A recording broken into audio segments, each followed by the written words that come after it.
ومن آياته خلق السماوات والأرض واختلاف ألسنتكم وألوانكم إن في ذلك آيات للعالمين.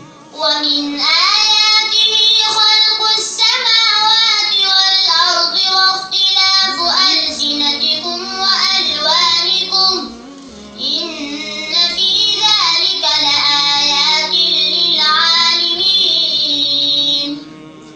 ومن آياته منامكم بالليل والنهار وابتغاؤكم من فضله إن في ذلك لآيات لقوم يسمعون.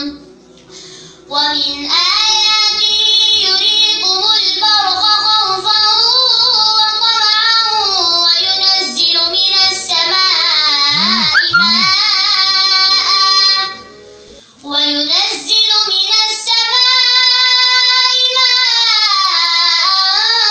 فيحيي به الأرض بعد موتها إن في ذلك لآيات لقوم يعقلون.